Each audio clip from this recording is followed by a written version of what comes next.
ও মন্ডল সাহেব, একটু দাঁড়ান, আপনার সাথে কথা আছে। মন্ডল সাহেব, কি কহ হুরমুস মিয়া? সাহেব আমি বিপদে পড়ছি, আমার কিছু টাকা লাগে। আমার ছেলেটা ঢাকা বিশ্ববিদ্যালয়ে চান্স পেয়েছে। মন্ডল সাহেব, এর আগে আমার 50,000 টাকা দেওয়ার কথা, জমির দলিল দিয়ে 30,000 টাকা দিচ্ছেন, আর 20,000 টাকা দেন আমার ছেলেটা ভর্তির ফিস নাকি। মন্ডল সাহেব এদিকে আসেন। কামলার পোলারে টাকা দিতে শুন, কামলার পোলা নেওয়া পড়াটা বন্ধ করুন। কামলার পোলা যদি বেস্টার হয়ে যায় মন্ডল সাহেব, আপনার তো কি এলাকার 7 গ্রামের মতো কি মানবো না, বিচার নিয়ে হবো না। কামলার পোলার আর টাকা পয়সা দেওয়ার দরকার নাই, ওরে সব বাদ দিয়ে দিন। ঠিকই তো কইস। ওই তো জমির দলিল 30,000 নিছে, 20,000 অন্ত দিয়ালি লাগবো। 20,000 দিয়ে একটা ব্যবস্থা করা লাগবো, আর লেখাপড়াটা বন্ধ করা লাগবো।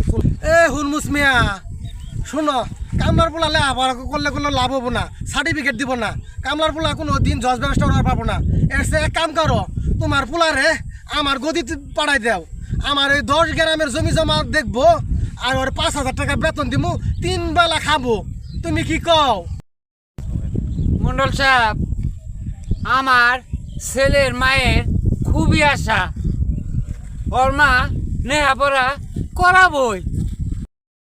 হুরমুস মিয়া তুমি বুঝলা না, আচ্ছা তুমি যাও, আমার কথাটা কিন্তু ভেবে চিন্তে দেখবা, বুঝছো? কামলার পোলা করলে লেখাপড়া করলে সার্টিফিকেট কে তুমি পাবো না। পচা মিয়া, তুমি খাও আর পিন্ডা ঢাবা করতেছ, খাবার সময় তো 2 থালি খাই লাও। আমার জমিন নদী ভাঙ্গে নিয়ে গেছে গা, তুমি এইগুলা কিছু করো না।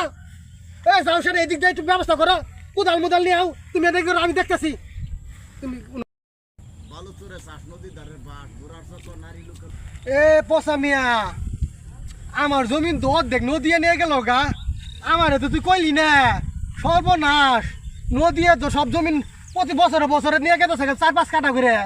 কি হবো বুঝতে আসি না, এটা ব্যবস্থা করা লাগবো তো। ও মন্ডল সাহেব, আপনি তো কইছিলেন কামলার পোলা পাস করতে পারবো না, আমার ছেলে বিসিএস পাস করে গেছে। মন্ডল সাহেব শুনছুন কাহিনী, কামলার পোলা বলে BCS পাস করছে, কত বড় কাহিনী। তাই তো কইস।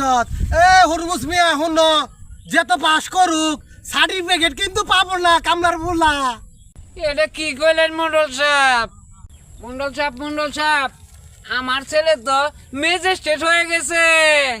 পচা মিয়া, এটা কি কামলার পোলা যদি ম্যাজিস্ট্রেট তাহলে মান সম্মান থাকবো? আরে হুদাই কাহিনী হুদাই। হুরমুস মিয়া বালা করে দেহ, ওটা কামলার পোলা না, তোমার পোলার নামে বড় লোকের পোলা ওটা পাস করছে, তোমার পোলা না। কি কই মন্ডল সাহেব, ওরে তো আমার বলাই। মন্ডল সাহেব, আমার ছেলে তো চাকরিতে জয়েন হয়ে গেছে। হুরমুস মিয়া, তোমার পোলা যে তোই সার্কিটে জয়েন করুক, বেতন কিন্তু পাবো না, এটা জান না রাখো। মন্ডল সাহেব, আমার পোলা তো বেতন পাইছে, 50,000 টাকা পাঠাইছে। কি কস পেশা মিয়া, ওর পোলা বলে 50,000 টাকা পাঠাইছে?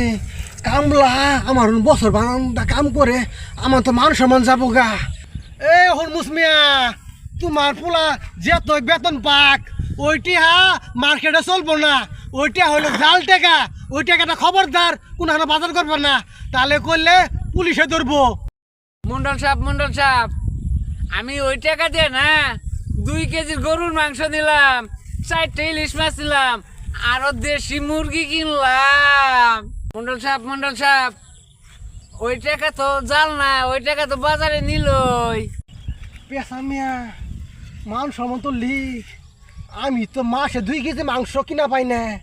ওই বলে 2 কেজি মাংস, ইলিশ মাছ, দেশি মুরগি কিনা লাইলো। আমার তো প্র্যাকটিস। আরে হুদাই আপনার হোনাইতাছে, কামলাই 2 কেজি গুস্ত কিনবো, মাছ ভরে কিনা খাবার পাইতেছে না, কামলাই কিনবো।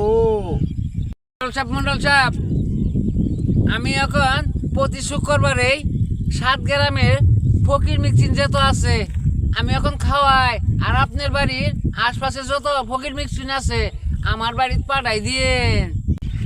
হুরমুস, তুই আমার বাড়ির বছর ভাড়া কামলা, তুই আমার এত বড় অপমান করলি, তোর এত বড় সাহস হয়ে গেল জল দিই পেঁচা।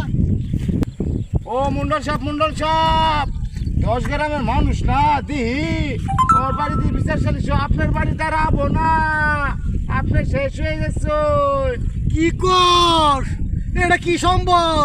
হাই রে আমি কি ভুলটা করছি? আমার পাড়ার নালা পোলাটারে নেহাবারা না করে খালি বয়ে বয়ে খাওয়াইছি, লেহাপড়া করে আবার এই দশা হইতো না।